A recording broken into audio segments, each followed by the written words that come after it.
अस्सलामु अलैकुम रहमतुल्लाहि व बरकातुहू।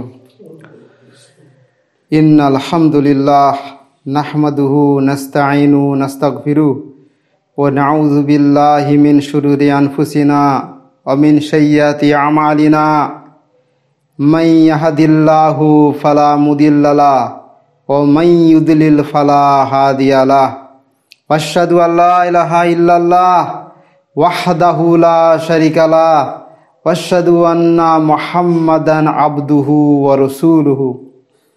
या अय्युहल्लज़ीना आमनू इत्तकुल्लाह हक्का तुक़ातिही वला तमूतुन्ना इल्ला व अंतुम मुस्लिमून। या अय्युहन्नास इत्तक़ू रब्बकुमुल्लज़ी खलक़कुम मिन नफ्सिन वाहिदा व खलक़ा मिन्हा ज़ौजा बस्सा मिन्हुमा रिजालन कसीरा व निसाअ वत्तक़ुल्लाह अल्लज़ी तसालूना बिही वल अरहम इन्नल्लाहा काना अलैकुम रक़ीबा।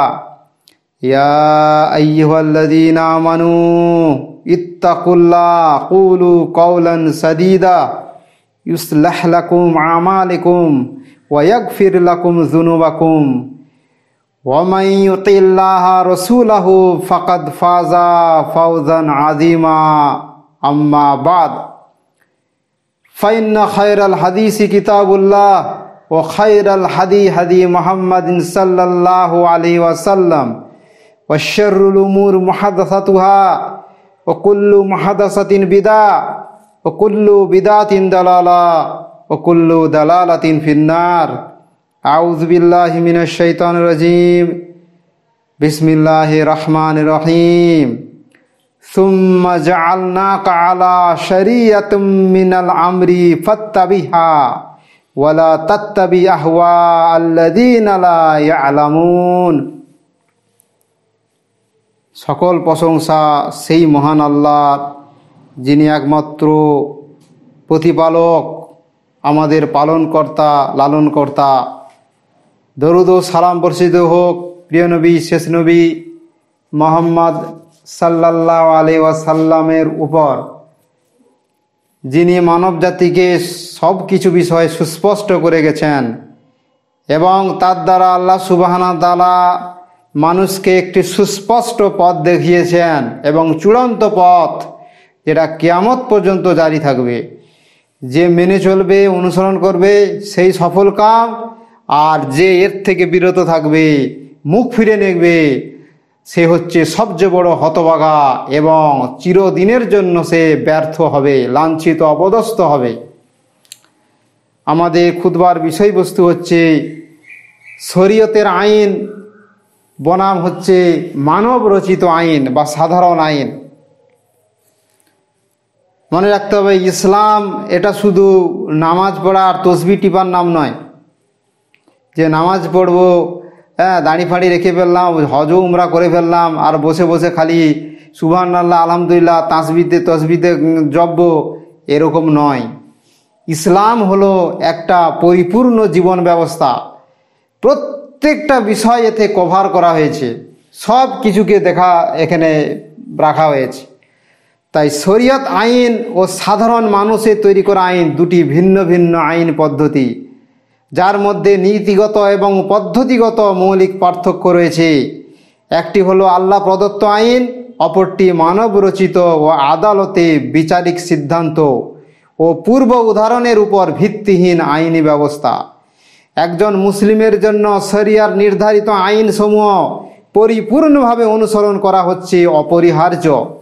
সে আইন পারিবারিক হোক, অপরাধ আইন হোক কিংবা আর্থিক লেনদেন সংক্রান্ত আইন হোক। প্রগতি বা আধুনিকতার দোহাই দিয়ে সে কখনো মানবরচিত সাধারণ আইনকে আল্লাহর আইনের ঊর্ধ্বে স্থান কখনোই দিতে পারে না। দুর্ভাগ্যজনকভাবে বর্তমান মুসলিম বিশ্বে শুধুমাত্র সৌদি আরব, সুদান, নাইজেরিয়া ও ইন্দোনেশিয়ার কিছু অংশে শরিয়া আইন মোটামুটি প্রয়োগ করা হয়। সব থেকে বেশি হয় সৌদি আরবে, শরিয়তের আইন সব থেকে বেশি চালু আছে। আর অন্যান্য দেশগুলোতে কেবল পারিবারিক আইনের ক্ষেত্রে হচ্ছে শরিয়ার আইন মেনে চলা হয়। শুধু পরিবারে কিছু কিছু আইন তাও আবার সব পুরোটা হয় না, কিছু কিছু অংশ হয়, মানে খেয়াল খুশি চলে।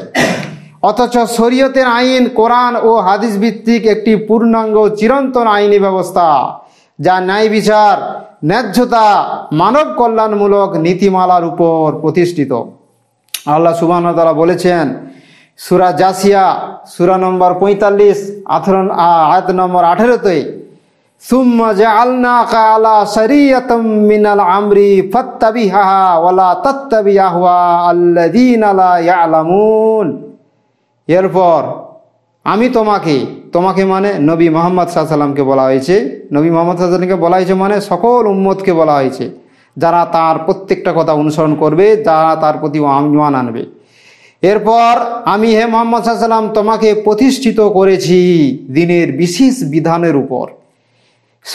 শরীয়তের একটা বিশেষ একটা খাস একটা মানে একটা কি বলবো, একটা হচ্ছে এক্সক্লুসিভ একটা জীবন ব্যবস্থার উপরে, একটা সুনির্দিষ্ট একটা জীবন ব্যবস্থার উপরে আমি তোমাকে একটা দাঁড় করিয়েছি। সুতরাং তুমি ওর অনুসরণ করো, এইটাই মেনে চলো। আর কি করো না, অজ্ঞদের খেয়াল খুশির অনুসরণ করো না। সমাজে মূর্খ আছে, জাহেল আছে, কিছু জানে না, বুঝে না, খেয়াল খুশি চলে, যা পারে তাই বলে, যা পারে তাই করে। হ্যাঁ, তো এদের কথা শুনো না। এই আয়াতটা সুস্পষ্ট হচ্ছে এখানে কোনো অবস্থায় আল্লাহর বিধান বাদ দিয়ে অন্য কোনো আইন তো মানাই যাবে না।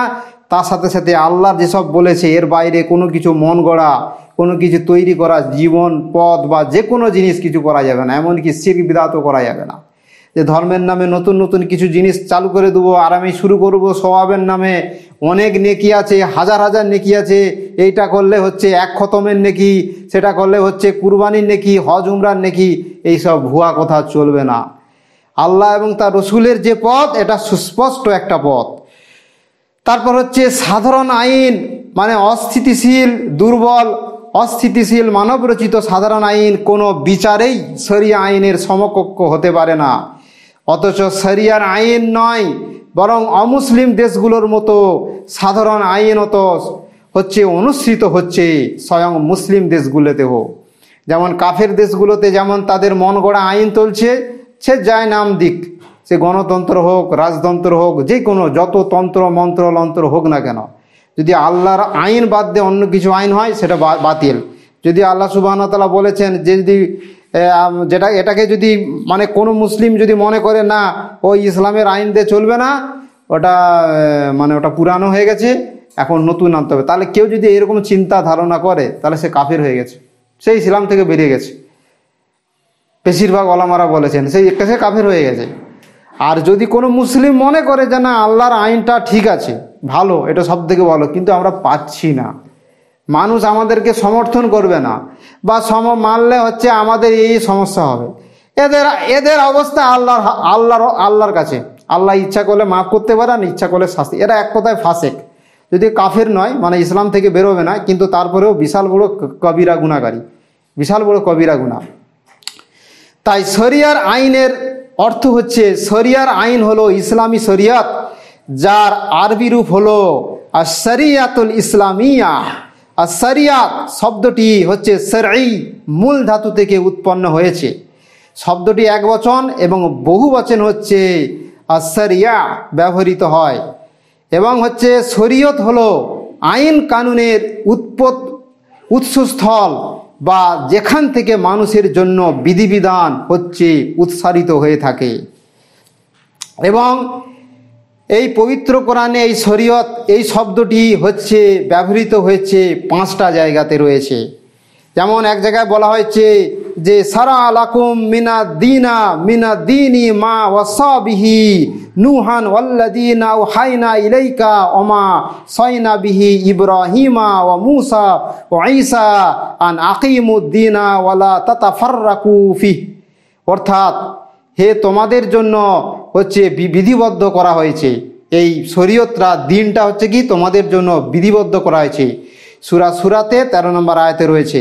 তারপর বলা হয়েছে কোরআনুল কারিমে 21 নম্বর আয়াতে সূরা বলা হয়েছে আমলাহুম সুরাকাউ শারাউ লাহুম মিনাদ্দিন অর্থাৎ নাকি তাদের কোনো শরিক আছে, তাদের কি কোনো দেবদেবী বা কোনো শরিকরা রয়েছে যারা তাদের জন্য আল্লাহর নির্দেশ বহির্ভূত ধর্মীয় বিধিবিধান রচনা করেছে? যে তাদের কি কোনো দেবদেবী কোনো বাতিল মাবুদ আছে যারা তাদের আল্লাহর বহির্ভূত কোনো জীবন ব্যবস্থা তৈরি করে দিয়েছে, বহির্ভূত ধর্মীয় বা বিধিবিধান রচনা করেছে? তা হচ্ছে এই যে সুম্মা জাআলনাকা আলা শারিয়াতাম মিনাল আমরি ফাত্তাবিউহা, অর্থাৎ আমি তোমাকে, যেটা এই আয়াতটা আমরা বললাম যে অর্থাৎ আমি তোমাকে দিনের বিশেষ বিধান দান করেছি, সুতরাং তুমি তারই অনুসরণ করো। এই আয়াতে শব্দটি বিধিবদ্ধ রীতি অনুসৃত পথ করতে এসেছে। এখানে হচ্ছে শরীয়ত হচ্ছে একটা খাস আল্লাহর একটা জীবন ব্যবস্থা, আইন ব্যবস্থা। অর্থাৎ তোমাদের প্রত্যেকে আমি বিধিবদ্ধ আইন ও স্পষ্ট পথ বাতিলে দিয়েছি। লিকুল্লি জাআলনা মিনকুম শিরআতাও ওয়া মিনহাজা, আর প্রত্যেকে আমি বিধিবদ্ধ আইন ও স্পষ্ট পথ বাতিলে দিয়েছি। সূরা মাইদার 48 আয়াতে এই যে মিনহাজ আমরা বলি, মানহাজ বলি, মানহাজ হচ্ছে মতাদর্শ, চলার পথ। এখানে আল্লাহ মিনহাজ কথাটা বলেছে, মিনহাজা। আমরা বলি না যে মানহাজ, প্রত্যেকটা মানুষের এক একটা মানহাজ আছে, মতাদর্শ আছে, যাকে এরা বলে অনেকে সিলসিলা বলে। এই যেমন আমাদের সমাজে এই যে বিভিন্ন আছে, দেওবন্দি, বেরলবি, তারপর ফুরফুরা, তারপর হচ্ছে বিভিন্ন আছে, কে হচ্ছে মাইজ ভান্ডারি, 18 চরমনা, এসব অনেক আছে, হাজার হাজার তরিকত বিভিন্ন তাদের আছে। কিন্তু আমরা আলহামদুলিল্লাহ আমরা কি করব, সালফে সালেহিনের যে তরিকা মানহাজ আছে, সাহাবাই কেরামরা যেভাবে ইসলাম মেনেছিল সেইভাবে মেনে চলবো। আমরা এই কথাটা বেশি প্রয়োগ করে থাকি যে মানহাজ, ওর মানহাজ ভুল, তার এই মানহাজটা ঠিক। তার এই যে মানহাজ হলো মতাদর্শ। কুরআনে ব্যবহৃত শব্দগুলোর দিকে লক্ষ্য করলে বোঝা যায় যে সিরাতুন ও সারিয়া শব্দগুলি মৌলিক অর্থের পরিবর্তে রূপক অর্থে ব্যবহৃত হয়েছে। এখান থেকে বিভিন্ন যারা ফকিবিদ, যারা ফিকা শাস্ত্রের যারা অভিজ্ঞ, তারা বুঝিয়েছেন যে আল্লাহ কর্তৃক বিধিবদ্ধ আইন কিংবা আল্লাহর পথ, অর্থাৎ যা মানুষ অনুসরণ করে ইলাহি দিক নির্দেশনা ও হুকুম হাকাম জানার জন্য।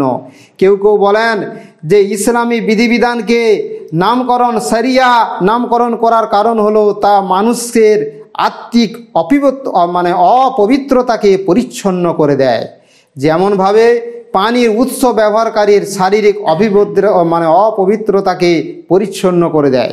ইসলামী শরীয়ত কি মানুষের জীবনকে পবিত্র করে দেয়। যেমন পানি হচ্ছে যে মানুষকে যেমন পবিত্র করে তোলে সেরকম করে তোলে। তারপর হচ্ছে শরিয়ার আইনের পরিচয়। ফিকাবিদ ও উসুলবিদগণের পরিভাষা ইসলামী শরীয়ত হলো দিনের আকীদা আমল সংক্রান্ত যাবতীয় হুকুম আহকামের সমষ্টি, যা আল্লাহ তার নবী মুহাম্মদ সাল্লাল্লাহু আলাইহি সাল্লামের মাধ্যমে দুনিয়ার মানুষের নিকট হচ্ছে ওহী হিসাবে প্রেরণ করা হয়েছে, যাতে মানুষ তার উপর বিশ্বাস স্থাপন করে এবং তা হচ্ছে আমলে পরিণত করবে, কর্ম বাস্তবায়ন করে। যেমন বিশেষজ্ঞদের কিছু সংজ্ঞা হচ্ছে এই ব্যাপারে যে ইসলামী শরীয়ত হলো মুহাম্মদ সাল্লাল্লাহু আলাইহি সাল্লামের উপর নাজিলকৃত দিন, ইসলামের আকীদাগত বা ফিকা সংক্রান্ত বিধিবিধান সমূহ। তবে খাসভাবে শরীয়ত বলতে ইসলামী ফিকাকে বোঝানো হয়েছে। ইসলামী শরীয়তের হলো আল্লাহ তার বান্দাদের উপর যে হুকুম আহকাম নাজিল করেছেন, চাই তা কুরআনের মাধ্যমে হোক কিংবা মুহাম্মদ সাল্লাল্লাহু আলাইহি সাল্লামের সুন্নাহ তথা তার কথা, কর্ম ও স্বীকৃতির মাধ্যমে হোক, এটাকেই হচ্ছে শরীয়ত বলা হয়। সেটা কোরআন থেকে হোক অথবা নবী মুহাম্মদ সাল্লাল্লাহু আলাইহি সাল্লামের কোনো কথা, কর্ম এবং স্বীকৃতি দ্বারা হোক। এটার দ্বারাই হচ্ছে কেবলমাত্র সে সকল হুকুম আহকাম যা পবিত্র কোরআন কিংবা রাসূল সাল্লাল্লাহু আলাইহি সাল্লামের সুন্নতে বিধৃত হয়েছে এবং মানুষের মাঝে প্রচার করার জন্য তা ওহী হিসাবে রাসূল সাল্লাল্লাহু আলাইহি সাল্লামের অবতীর্ণ হয়েছে। যেমন এনসাইক্লোপিডিয়া বলে একটা তথ্য ভাণ্ডার রয়েছে, যারা অনলাইন দেখে সেখানে রয়েছে যে এনসাইক্লোপিডিয়া ইসলাম বলে লেখা হয়েছে, সেখানে ইংরেজিতে বলা হয়েছে, কিন্তু তার বাংলা অনুবাদ আমরা বলতে পারি সেটা হলো শরীয়ত হলো মৌলিকভাবে কুরআন ও হাদিস থেকে উদ্ধৃত সেই সকল আইন কানুন যা মুসলিমদের জীবন পরিচালনা করে। শরীয়ত হলো কি সেই সমস্ত জিনিস যেগুলো কোরআন এবং হাদিস থেকে যেসব নিয়ম কানুন এবং মুসলিমদের বিভিন্ন জীবন পরিচালনার জন্য যেসব বিধিবিধান এসেছে এই দৃষ্টিকোণ থেকে শব্দটি ফিকা বা তা ইলাহি আইনের আলোচনার সাথে খুব ঘনিষ্ঠভাবে সংশ্লিষ্ট। আজকে আধুনিক বিশ্বে মুসলিম অমুসলিম নির্বিশেষে সকলের কাছে শরিয়া আইন কথাটি প্রচলিত। সবাই এই শরীয়ত আইন এটা অনেকেই বুঝে যে শরিয়া মানে এটা ইসলামের কথা বলা হচ্ছে। এই শরিয়া আইন দ্বারা মূলত ইসলামের মুআমালাত এবং আদালতের হুদুদ সংক্রান্ত আইনগুলোকে বোঝানো হয়ে থাকে। ইসলামের যে প্রত্যেকটি যে মুআমালাত, যে লেনদেন, এই যেমন যে বিচার ব্যবস্থা, কে কোন লোকটা কোনো কিছু করলে বা যা কিছু হবে তার কতটা শাস্তি হবে, সে কতটা ছাড় পাবে ইত্যাদি বিষয়, এগুলো সব শরীয়তের মধ্যে এই শরীয়তকে বোঝানো হয়েছে। তা শরীয়তের পরিধি হলো ইসলামী শরীয়ত মানুষের জীবনের প্রতিটি দিক ও বিভাগকেই সামিল করে। পবিত্র কোরআন ও হাদিসে যেমন ইবাদতগত বিধিবিধান এসেছে, তেমনি এসেছে মুআমালাত তথা পারিবারিক বিধান, সামাজিক বিধান, অপরাধীর শাস্তি বিধান, রাজনীতি, অর্থনীতি, পররাষ্ট্রনীতি প্রভৃতি। এ কথা সুপ্রসিদ্ধ যে পবিত্র কোরআনে 500-এর অধিক সরাসরি আয়াত রয়েছে আহকাম সংক্রান্ত। কোরআনুল কারিমে 500-র বেশি আয়াত রয়েছে যেগুলো সেগুলো আহকাম বিষয়। আহকাম যেমন কোরআনে দু ধরনের সূরা আছে, একটা মাক্কি সূরা, মাদানী সূরা। বেশিরভাগ মাক্কি সূরাগুলো নবী সাল্লাল্লাহু আলাইহি ওয়াসাল্লামের মক্কার জীবনের সূরা। মানে মাক্কি সূরা এই নয় যে মক্কা নাজিল হয়েছে, এরকম না। নবী সাল্লাল্লাহু আলাইহি ওয়াসাল্লামের যে মক্কায় যে ছিল যে 13টা বছর, সেটা সেই সময় যদি কোনো সূরা অবতীর্ণ হয় সেটাকে বলে মাক্কি সূরা। আর মাদানী সূরা বলা হয় তাকে নবী সাল্লাল্লাহু আলাইহি ওয়াসাল্লাম মদিনায় হিজরত চলে যাওয়ার পর থেকে যে সে যেখানেই থাক, এমনকি মক্কায় যদি চলে আসুক, তার সত্ত্বেও সেটা মাদানী সূরা। আর মাক্কি সূরা যেহেতু প্রথমের দিকে এসেছে, সেই জন্য এর সূরাগুলো সব ছোট ছোট এবং সব আখেরাত, পরকাল, জান্নাত, জাহান্নাম এইসবের কথা বেশি আছে। মানে কাফেরদেরকে আগে ভয় দেখানো হয়েছে যে তোমরা ওইসব ছাড়ো, আর তৌহিদের কথা বেশি বেশি বলা হয়েছে, তোমরা এইসব লাত মানত উজ্জা এইসব ছাড়ো, তোমরা এক আল্লাহর ইবাদত করো। আর মাদানী সূরাতে বেশিরভাগ আহকাম, বিভিন্ন উজু সংক্রান্ত, নামাজ সংক্রান্ত, জমি জায়গা ভাগ বন্টন থেকে আরম্ভ করে বিবাহ শাদী, মারা গেলে তার যেটাকে বলা মিরাজ সংক্রান্ত ভাগ বন্টন, A to Z সব কিছু এসেছে। চুরির হাত কাটা, চুরি করলে কি হবে, এই সব শরীয়ত সব মাদানী সূরাতে সব এসেছে। তাই শরীয়তের আইনের উৎস ইসলামী শরীয়তের মৌলিক ও প্রধানত দুটি উৎস রয়েছে, সেটা কুরআন ও হাদিস। সমস্ত যুগের সকল আহলে ইলম এ বিষয়ে ঐক্যমত পোষণ করেছে যে রাসূল সাল্লাল্লাহু আলাইহি ওয়াসাল্লামের মৃত্যুর পূর্ব পর্যন্ত এ দুটিই ছিল ইসলামী শরীয়তের মূল উৎস। তাই রাসূল সাল্লাল্লাহু আলাইহি ওয়াসাল্লামের মৃত্যুর পর খলিফায়ে রাশিদিনের যুগে 4 খলিফার যুগে প্রয়োজনের প্রেক্ষিতে আরও কিছু উৎসের আবির্ভাব হয়, যা মূলত প্রথমোক্ত উৎসরই অনুগামী। মানে আরও কয়েকটা উৎস এসেছে, কিন্তু ওই কোরআন হাদিসের মধ্যেই সীমাবদ্ধ। যেমন ইসলামী শরীয়তের এই প্রধান দুটি উৎসের গুরুত্ব সম্পর্কে ইমাম শাফি বলেছেন যে কারো কোনো বক্তব্যে কোনো অবস্থাতেই বাধ্যতামূলক হয় না আল্লাহর কিতাব এবং রাসূল সাল্লাল্লাহু আলাইহি ওয়াসাল্লামের সুন্নাহ দ্বারা সাব্যস্ত হওয়া ব্যতীত। কারো কোনো কথা, কোনো মৌলানা, কোনো হুজুর, কোনো পীর, কোনো ইমাম, কোনো আলেম যদি কোনো কথা বলে, তাদের কথা দলিল নয়, একমাত্র আল্লাহর কথা, রসুলের কথা। তাদের যদি কোনো মতামত যেটা কোরআন হাদিস যদি সমর্থন করে তাহলে ঠিক আছে। তো ইমাম তাইমিয়া রাহিমাহুল্লাহ বলেছেন যে মুসলিমদের উপর আল্লাহর সবচেয়ে বড় নিয়ামতের একটি হলো কিতাব ও সুন্নাহর উপর তাদের ঐক্যবদ্ধ হওয়া। মুসলিমদের উপর আল্লাহ সবচেয়ে বড় নিয়ামত কি? কিতাব ও সুন্নাহর উপর ঐক্যবদ্ধ হওয়া। সাহাবী ও তাদের যথার্থ পদাঙ্ক অনুসরণকারী তাবেঈগণ সকলের মধ্যে এটি একটি সর্বসম্মত মূলনীতি ছিল। তারপরের যে সমস্ত বিদ্বানগণ এসেছেন তারা এই সমস্ত মূল উৎসদয়ের আলোকে আরও কিছু বর্ধিত উৎসসমূহ নির্ধারণ করেছেন, যেমন ইজমা ও কিয়াস। আজকে আমাদের সময় ইজমা ও কিয়াসের নাম দিয়ে বহু কিছু জিনিস চলছে। শিরকে তহিদ বানিয়ে দিচ্ছে, আর সুন্নতকে বিদাতকে সুন্নত বলে চালিয়ে দিচ্ছে, এই ইজমা কিয়াস। তো ইমাম শাফি রহমতুল্লাহ বলেন কোনো বিষয়ে জ্ঞান ব্যতীত হালাল বা হারাম বলা উচিত নয়, কোনো বিষয়ে জ্ঞান ব্যতীত হালাল বা হারাম করা যায় না। ওই জন্য কোনো জিনিসকে হালাল হারাম করতে গেলে তার স্পষ্ট শরীয়তে কোনো প্রমাণ থাকতে হবে। ওই জন্য অনেক বিষয়ে আলেম ওলামারা তাদের কাছে সুস্পষ্ট প্রমাণ না থাকার কারণে তারা বলতে পারছেন এটা হারাম, বলেছে এটা সন্দেহযুক্ত জিনিস। যেমন আমরা জানতে পারি এখন যে বর্তমান এই যেটাকে সফট ড্রিঙ্ক বলা হচ্ছে, কোকোকোলা, থামস আপ, পেপসি, এই সমস্ত জিনিস অনেক বলছে এটা হারামও হতে পারে হালালও হতে পারে, কারণ এটা অস্পষ্ট বিষয়, কারণ শরীয়তি কোনো প্রমাণ নেই। আলেম ওলামারা বলেছেন যে এতে যদি কোনো হারাম কন্টেন্ট থাকে কোনো খাবারের মধ্যে তাহলে এটা হারাম হবে, যদি থাকে ভালো।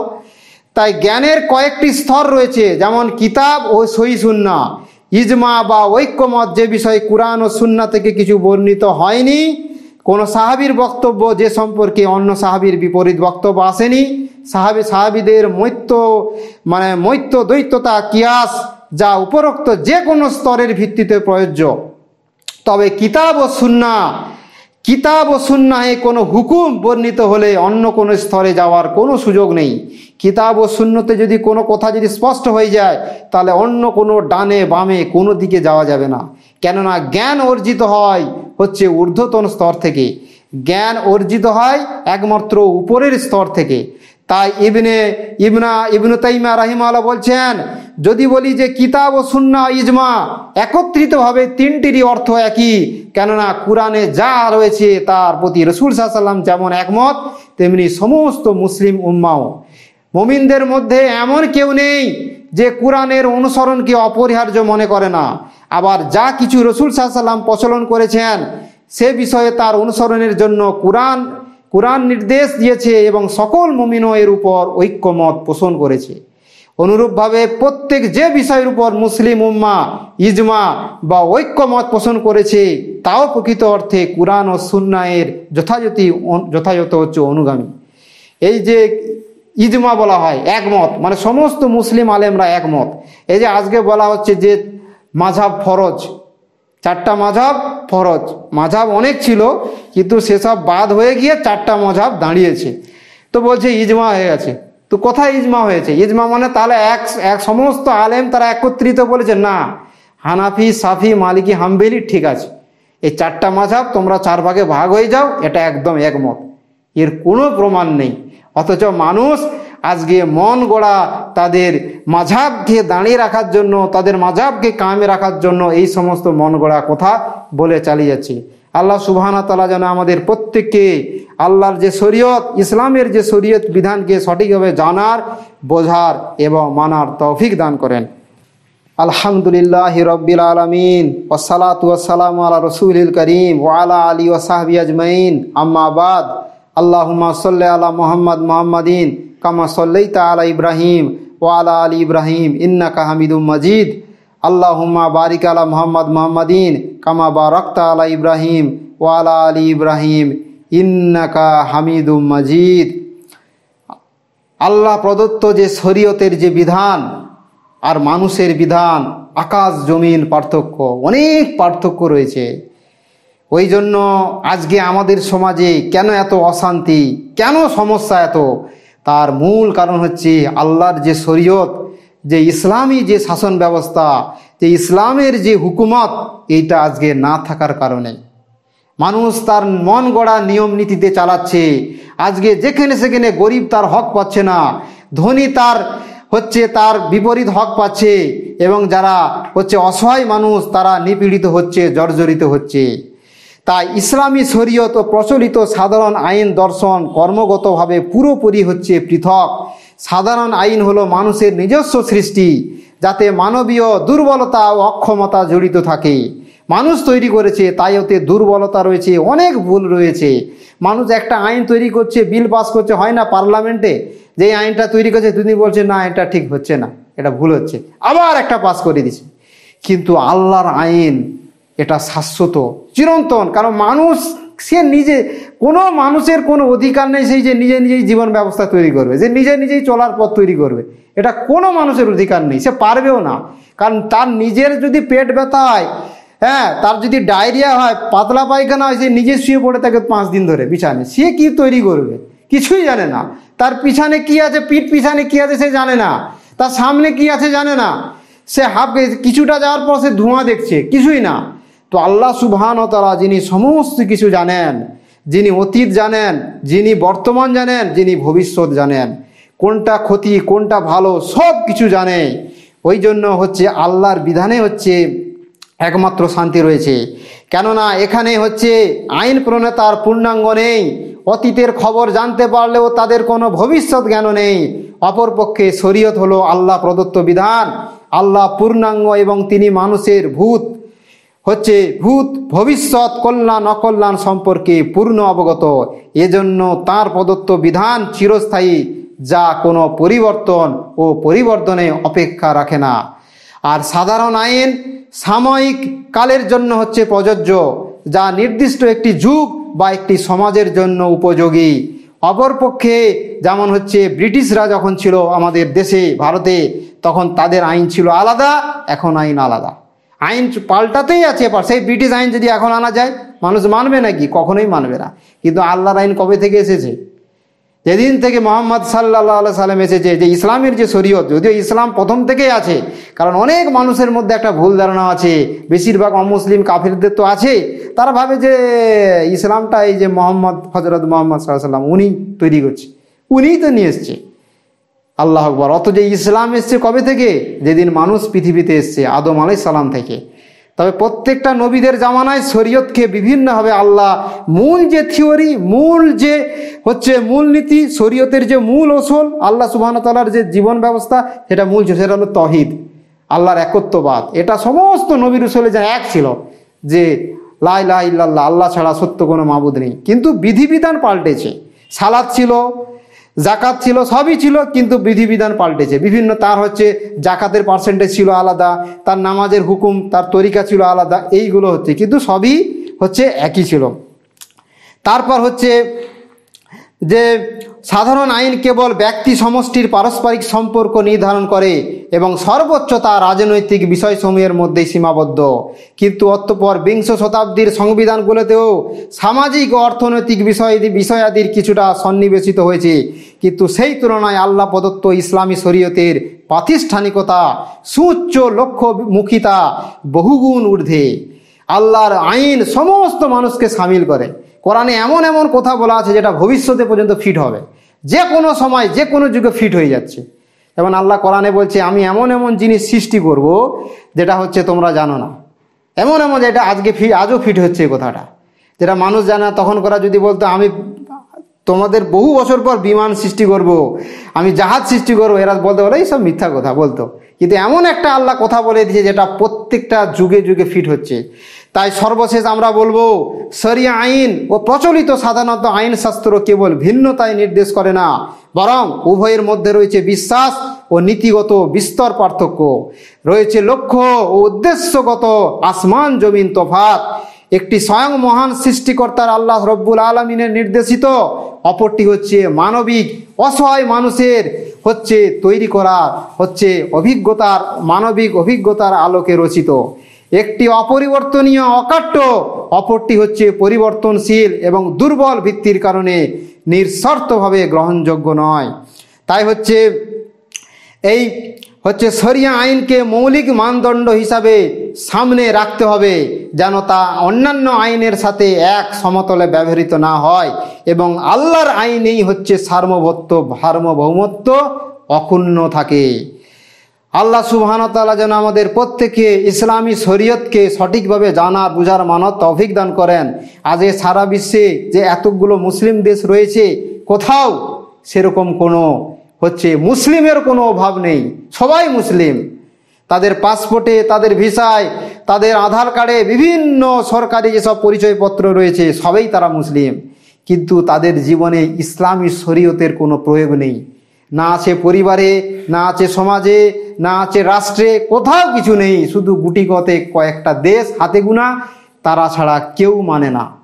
কি করে আসবে মুসলিমদের উপর যে মুসলিমদেরকে আল্লাহ যে কথা দিয়েছে যে তোমরাই হবে নেতা, তোমরাই হবে সব ক্ষমতার অধিকারী, তোমরাই কি করে হবে? আজকে মুসলিমদের উপর আযাবের আরেকটি কারণ হচ্ছে এই আল্লাহর শরীয়তকে পরিপূর্ণ না মনে রাখা। এবার এখানে আমাদের একটা সবচেয়ে যে জিনিস জানতে হবে, আমাদেরকে জানতে হবে যে সবাই যেটা করছে আমিও করি না।